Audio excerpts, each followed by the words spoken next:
Thank you, Madam Deputy President.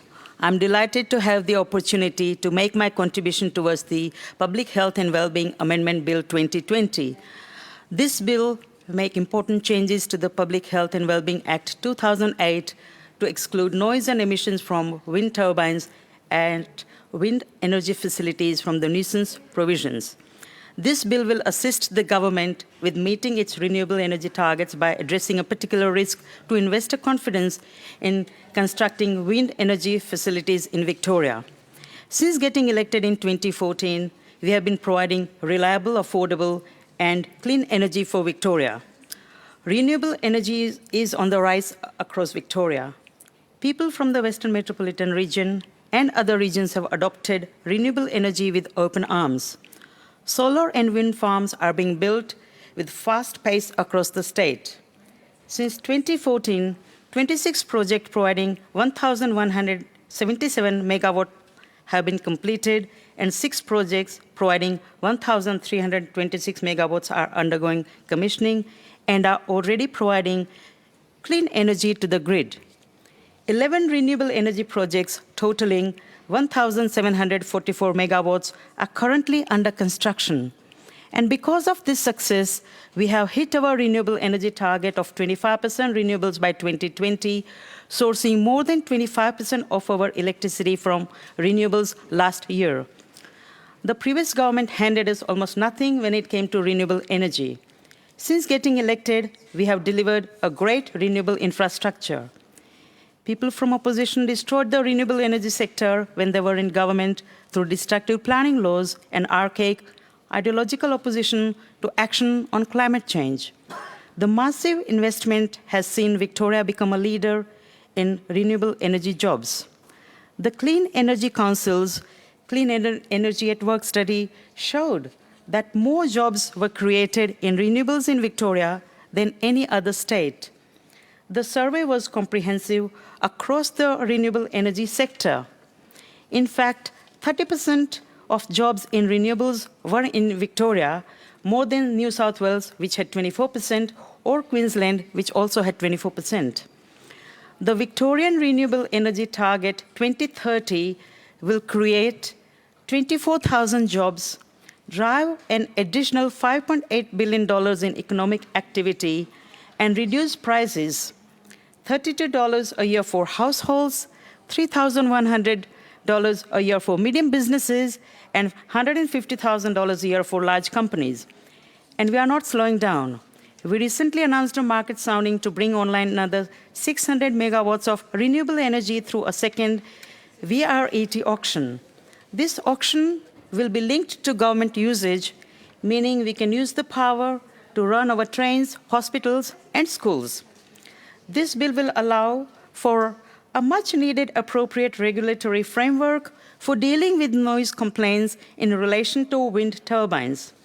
The nuisance provisions in the Public Health and Wellbeing Act are an important tool for councils to deal with local health risks. However, these provisions were not drafted with the complexity and size of the wind energy facility industry in mind. Nuisance laws take inspiration from the early 19th century. Victoria's Public Health and Wellbeing Act today defines a nuisance as being something that is liable to be or is dangerous to health or offensive. Some examples of nuisance include smoke from burning off, odors from uncollected rubbish, damaged drainage or water runoffs from a neighbor's property, unhygienic enclosures for birds or other animals, buildings or other structures that are in disrepair. The Council is the responsible authority under the Public Health and Wellbeing Act. The Council deals with the nuisance if it is raised. These local nuisance laws work fine when you are dealing with disputes among neighbors or, for example, the incidences that I've highlighted, because councils can act on them. But it is a different framework when it comes to wind farms. This means that councils are required under the Act to investigate complaints relating to noise or emissions from wind turbines at wind energy facilities, even if the wind energy facility is compliant with the noise requirements of the planning permit that authorizes it. There is currently no way that a council can refer a complaint about wind turbine noise to another regulator, which creates a significant cost and resourcing burden on those councils that are home to wind energy facilities. Wind farms are highly regulated. There is meticulous planning process when a wind farm is being set up. The process includes consideration of the noise and environmental impacts. All planning permit applications for wind farms are subject to extensive notice to enable neighboring communities to have their say about a proposal before it is determined. Applications are required to be accompanied by a predictive noise assessment that demonstrates the proposal will comply with the relevant noise standard, the New Zealand standard. If a permit is granted, conditions also require that a post-construction noise assessment of the operating wind farm is undertaken to demonstrate the project complies with the noise standard. A wind farm can be entirely compliant with its planning permit, demonstrating that it is operating within those noise requirements that have been clearly set out, but can still be subject to additional complaints through this provision.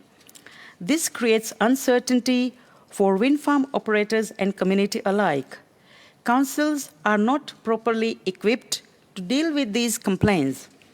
The current noise regulations cover the wind farm noise and complaints about that can occur through the APA. This amendment will reduce the duplication of a process. Local councils believe that the responsibility to investigate complaints about wind farm noise is unduly burdensome. It is costly for ratepayers and communities. Noise and emissions investigations requires a high level of technical expertise. Councils may not have necessary expertise in-house. These assessments are long and expensive. It is a very specialized evaluation. Professional acoustic consultants use complex analytical tools to do the assessment. It takes months to finalize it. There are significant costs. Spending resources and capital on these complex compliance activities is not reasonable. More spent in noise assessments means less money available for roads and rubbish. This is a large resource burden for the councils and their local communities. Councils have to investigate nuisance complaints regardless of whether the wind farms are operating in accordance with the planning permits. It is very inefficient, and the impacts are felt by residents, farm owners, and investors. This is why councils are asking us to change this law. Glenelg Shire, Moorabool Shire, and Corangamite Shire have all written to the Minister for Health requesting changes to the nuisance provisions of the Public Health and Wellbeing Act. Councils have cited the unsustainable costs to ratepayers of having to undertake acoustic and health assessments of wind farms in response to complaints made under the nuisance provisions. The Municipal Association of Victoria, MAV, also support this change because they know that the state government is better placed to manage wind farm noise through its dedicated environmental regulator.